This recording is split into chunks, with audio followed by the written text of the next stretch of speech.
Kwame leaned in just enough for Marin to hear Marin. his accent wrap around her name like a bow. Don't say it like that. Marin, Different, he breathed. yes. Then her phone lit up with a single anonymous text. Marin. I heard you laugh. Married her. Before she could move, Don't the say it boardroom like that. doors swung Different, open yes. and Nadine said, "Security wants him escorted out, right now. Before we dive in, make sure to hit subscribe, tap like and share this video.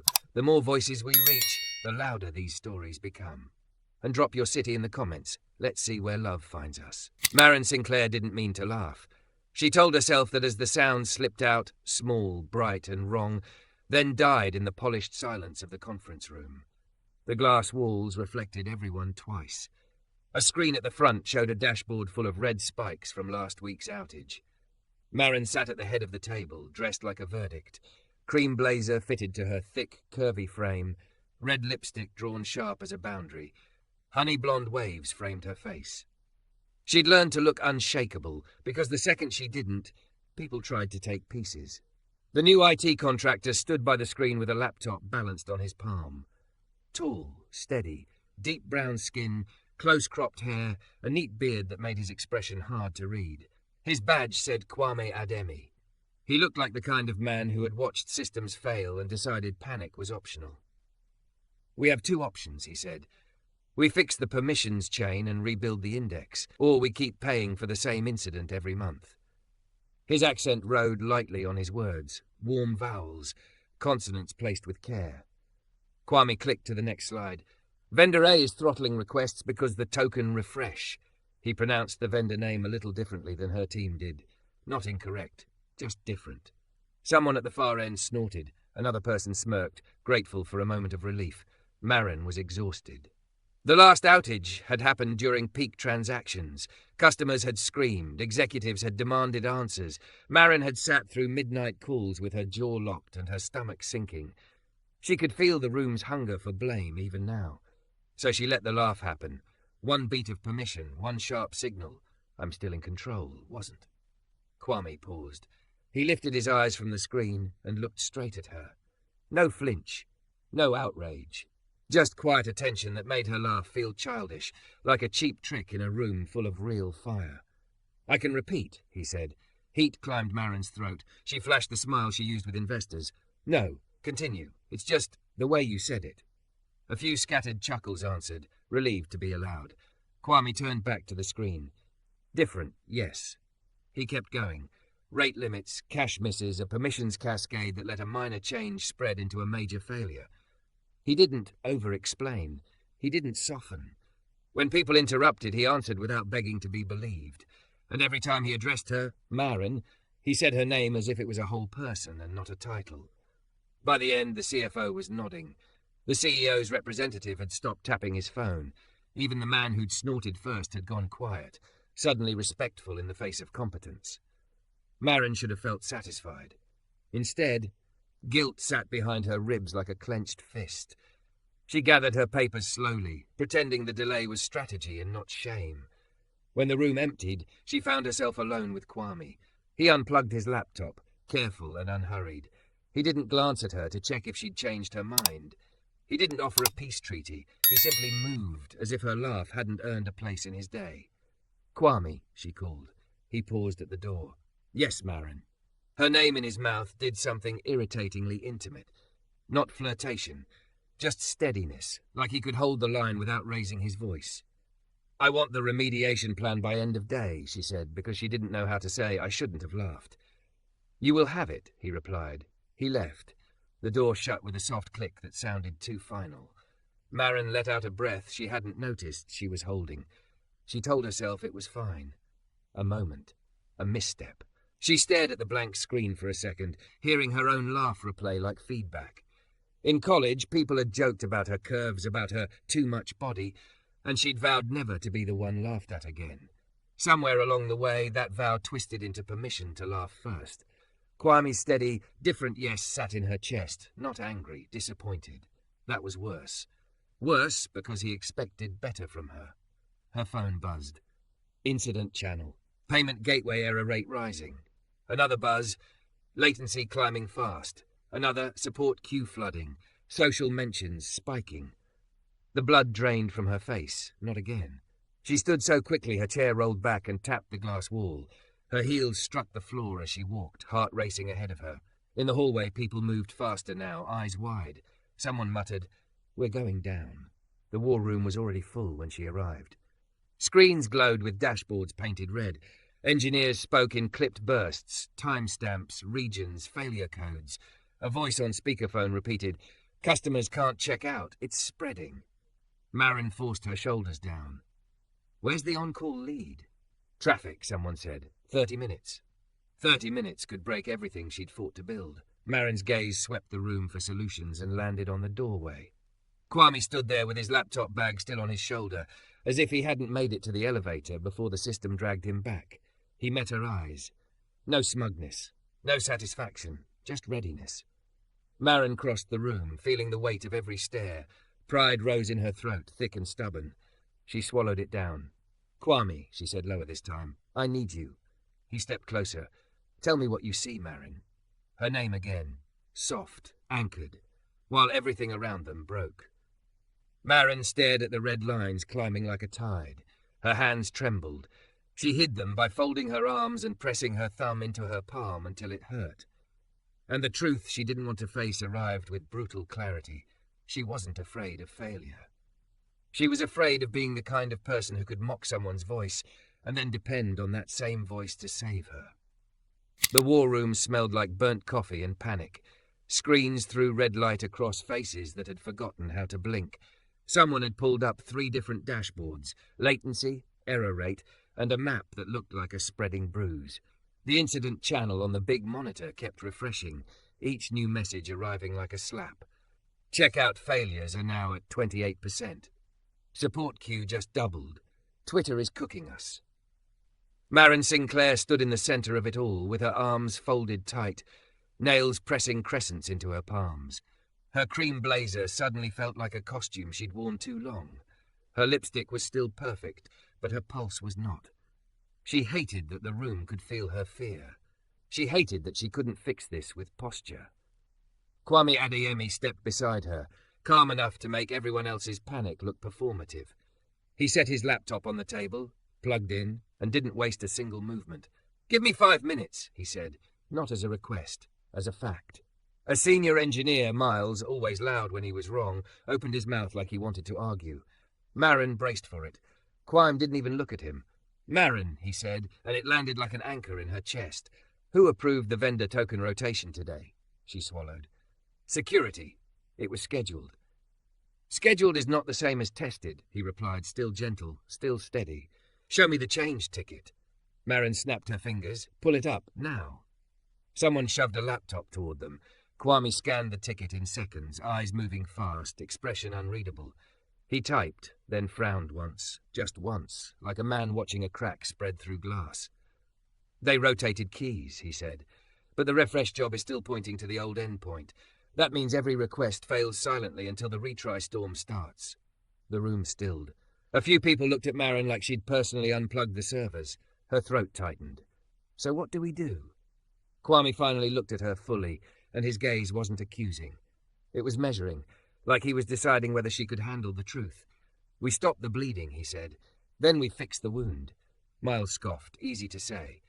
Kwame's eyes slid to him, calm like deep water. "Then don't speak. Watch." It wasn't rude. It was final. And it shut Miles down in a way Marin's authority never could, because Kwame didn't fight for dominance. He behaved like he already had it. Marin hated how relieved she felt. Kwame's fingers moved across the keyboard. "We need to disable retries at the edge, right now, or we'll DDoS ourselves." Marin turned to the network lead. "Do it." "But the—" "Do it," she repeated, sharper. "Now." The lead nodded and started typing.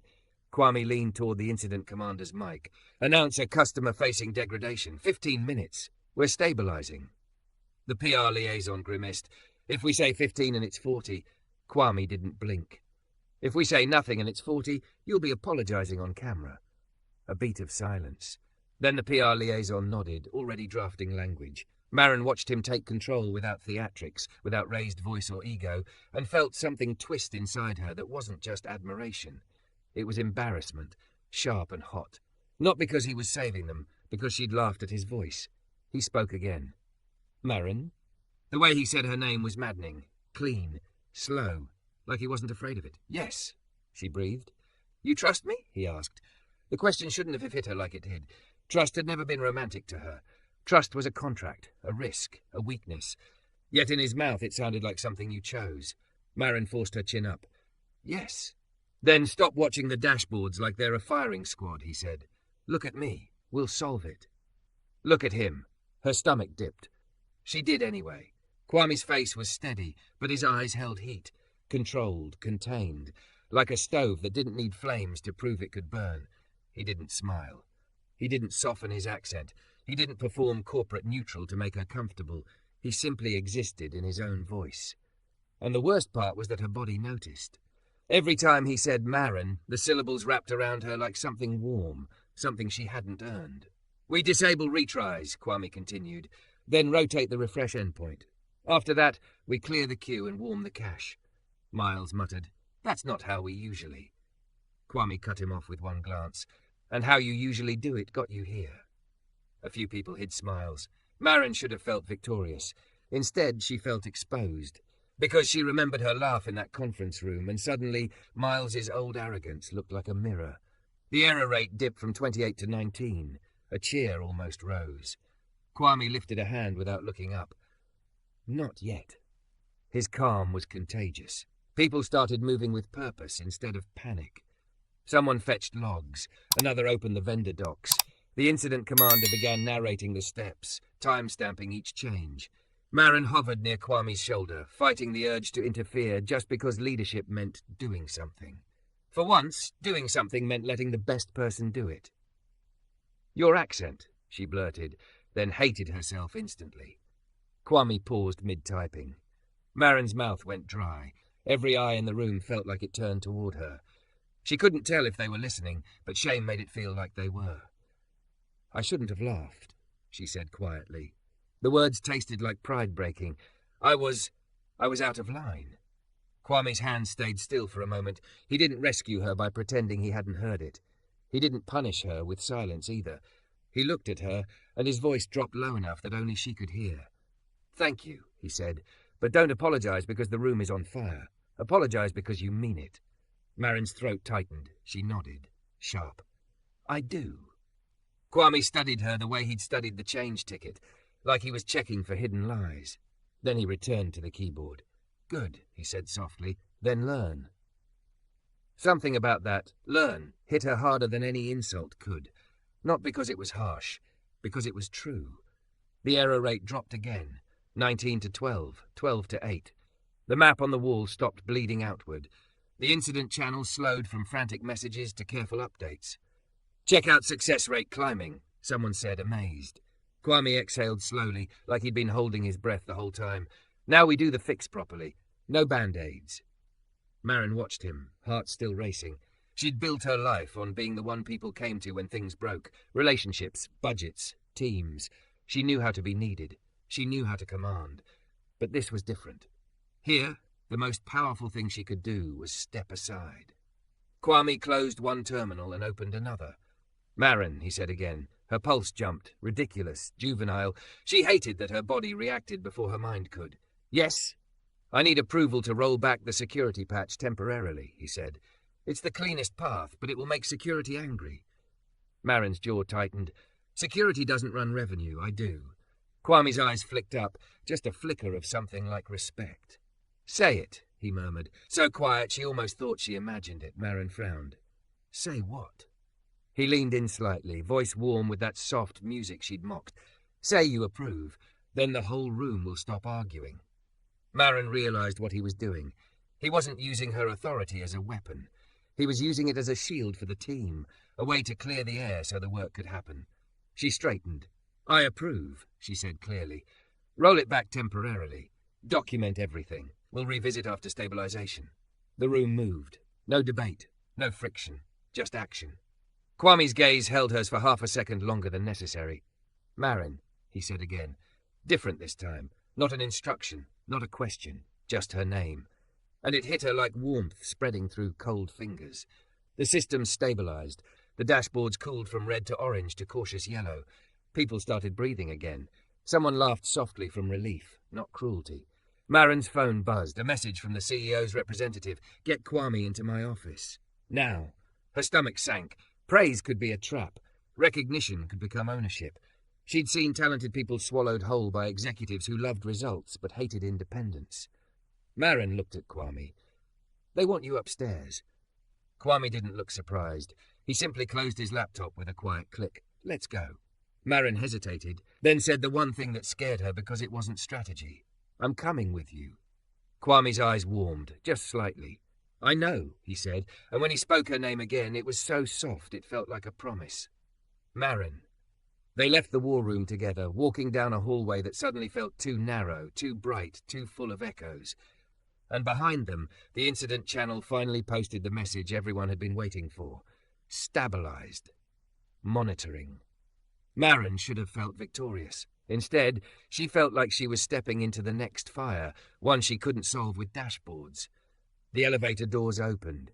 The executive floor waited above like a courtroom. Kwame glanced at her as they stepped inside. Ready? He asked. Maren pressed her thumb into her palm, grounding herself the way she always did before a fight. Then she heard him say her name. Slow, careful, like he was holding it gently, and her resolve wavered. Because, for the first time in a long time, Maren Sinclair wasn't sure if she was walking into a battle or into something that might change her completely. The executive floor smelled like lemon polish and expensive decisions. Maren had been up here 1,000 times, heels clicking past glass offices where people smiled with their teeth and measured with their eyes. Normally she moved through it like she owned the air. Today her heartbeat felt too loud for the carpet to hide. Kwame stood beside her in the elevator, laptop bag strap across his shoulder, posture loose but ready. He looked like he belonged anywhere, which made Maren's earlier laugh feel even uglier. She'd mocked the one thing he refused to bend. The elevator chimed. Doors opened. A receptionist glanced up. They're waiting. Of course they were. The boardroom was smaller than the war room, but more dangerous. No dashboards, no logs, just people who knew how to make fear sound like professionalism. The CEO's representative, Grant Lively, sat at the center with his hands folded. 2 security leaders were present, including the head of security operations, Nadine Voss, who looked like she'd never admitted she was wrong in her life. A legal counsel sat to one side with a notepad already open. Grant didn't stand. Quarren? Kwame nodded once. Good afternoon. Grant's gaze slid over him, then returned to Maren like she was the real conversation. Your team says you stabilized the incident. Kwame answered anyway. We disabled retries at the edge, corrected the refresh endpoint, and rolled back the patch temporarily to restore token flow. We documented every step. Current success rates are within baseline. Grant's expression didn't change. Security says you overrode protocol. Nadine's mouth tightened. We rotate keys for a reason. Kwame didn't react, and you should. But when your rotation breaks the refresh job, the system doesn't care why, it fails. Nadine's eyes flashed. Our rotation didn't break anything. Your team's implementation is... Maren felt the old instinct rise. Cut in, control the room, keep the peace by swallowing her own discomfort. It was a muscle memory, the way she'd survived in spaces that didn't know what to do with a thick, curvy woman who refused to apologize for taking up space. But she remembered his words. Don't apologize because the room is on fire. Apologize because you mean it. Learn. So she didn't shrink. She leaned forward, palms on the table. Security rotated keys. The refresh job was still pointing to the old endpoint. That's on us and on them. It's a shared failure, but Kwame's plan prevented a full outage. Grant's eyebrows rose slightly, like he'd expected her to let Kwame stand alone. Nadine scoffed. You're defending a contractor over an internal team. Maren's jaw tightened. I'm defending reality. Legal cleared their throats softly. Was there customer data exposure? Kwame answered, measured. No. This was authentication failure and retry storm. No evidence of breach. We have logs and audit trails. Grant tapped his pen against the table. You're confident. Kwame's gaze held steady. I'm careful. Confidence is what people call it when they don't understand the work. A hush fell. Even Nadine paused, thrown off by the calm. Grant leaned back. We can't have someone making unilateral decisions. Kwame opened his mouth. Maren cut in, voice clear. It wasn't unilateral. I approved it. Grant looked at her sharply. You did. Yes. Marin didn't blink. Because 30 minutes would have cost us customers, trust and revenue. I made the call. Grant's eyes narrowed, weighing the politics.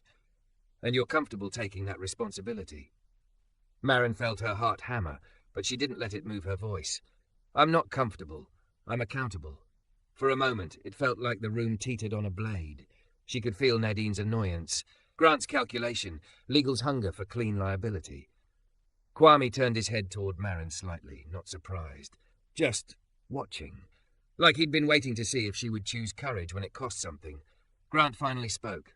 Fine, but this cannot happen again. Kwame nodded. It won't. The real fix is a staged rotation with integration tests and a canary. We can build a guardrail that blocks a rotation if refresh validation fails. Nadine's lips pressed thin. We don't, Marin said, calm but sharp. If we did, we wouldn't be here. Silence.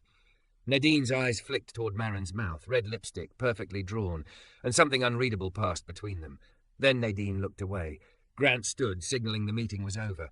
Marin, we'll talk later. Kwame, send your remediation plan to my assistant. Kwame nodded. I will.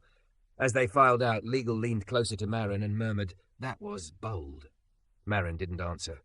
Her throat felt tight. Bold was what people called you when you refused to be predictable. In the hallway, Grant's assistant peeled off. Nadine walked away without looking at them. The executive floor swallowed its own tension and pretended it was always this quiet. Marin and Kwame stopped near a wall of glass that overlooked the city. Cars moved like tiny, indifferent dots far below. Marin exhaled, hands shaking just a little now that the room couldn't see. They were ready to make you the scapegoat. Kwame shrugged lightly. They always need someone. It's easier than admitting systems fail, because humans do. Marin's stomach twisted. I shouldn't have let you walk in there alone. You didn't, he said. He said it like it mattered. The silence that followed wasn't awkward. It was heavy, honest, the kind of quiet that invites the truth to sit down.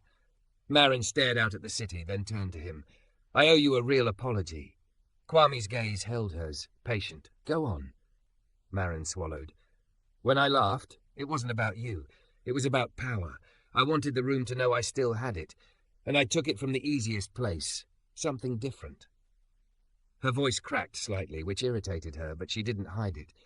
I know what it feels like to be looked at like you don't belong, she continued. I learned to attack first so no one could hurt me, and She let out a breath. I did it to you. Kwame's expression didn't soften into pity. It sharpened into respect because he let her own it without saving her. I accept your apology, he said, but understand something, Marin. Her name again. Slow. Careful. Like he wasn't tossing it, he was placing it. She felt her shoulders drop without permission. Kwame stepped half a pace closer, not invading, just closing the distance enough for her to feel his presence. My accent is my history, he said quietly. It is my mother's prayers, my father's discipline, my friends' jokes, my own survival. When you mock it, you are mocking where I come from. Marin's eyes stung. She hated tears, especially in glass buildings, but truth didn't ask for permission. I know, she whispered, and I'm sorry. Not because the system went down, not because everyone heard, because I meant it. I was wrong. Kwame watched her for a moment, then nodded once. Good. That single word, good, hit her like relief and challenge at the same time. Marin tried to steady herself with her usual trick, thumb pressed into palm, but her hand was trembling. She dropped it to her side, letting herself be seen. I don't want to be that person, she admitted, the one who wins rooms by making someone smaller. Kwame's gaze warmed, just a little. Then don't be. Marin let out a shaky laugh, not cruel this time, something softer. You make it sound simple. It is simple, he said. Not easy. Simple. She looked at him then, really looked. The steadiness in his eyes, the restraint in his posture, the quiet confidence that didn't need approval. She realized something that unsettled her more than the outage ever could. Kwame wasn't just good at his job, he was good. Marin's voice dropped. When you say my name, Kwame's eyebrows lifted slightly. Yes. She felt heat crawl up her neck. She exhaled, frustrated with herself. It sounds different when you say it. Kwame's mouth curved, barely. Different, yes. There was that word again. Different, not as an insult, as a truth that could be beautiful if you didn't fear it. Marin's pulse jumped. I mocked you for being different. Kwame's voice turned softer. And now? Marin couldn't lie. Not with him standing this close, not with his calm forcing her to face herself. Now it makes me melt. The confession hung in the air like a risk. Marin braced for him to step back, to smile politely and walk away, to let her feel the sting she deserved. Instead, Kwame's gaze dipped to her mouth, just for a second, then returned to her eyes, respectful and controlled. He didn't touch her. He didn't claim anything. He simply said her name again. Marin. It wasn't flirtation. It was a kind of reverence that made her chest ache. She swallowed hard. Don't do that. Kwame's voice lowered, warm with that accent she'd once treated like a joke, and now treated like a secret she wanted close. Why? Because I'm trying to be strong, she whispered, furious at how honest her body was. Kwame's eyes held hers. Strength is not hardness, Marin. Her breath caught. Then what is it? He stepped slightly to the side, giving her space the way he always did, like consent was built into him.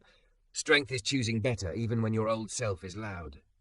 Marin nodded, tears finally spilling, silent, stubborn. Kwame didn't wipe them away. He didn't rescue her from them. He just stayed. And in that quiet, with the city moving below like nothing had happened, Marin understood the real reason she melted when he said her name. Because he said it like she could become someone worth saying it to.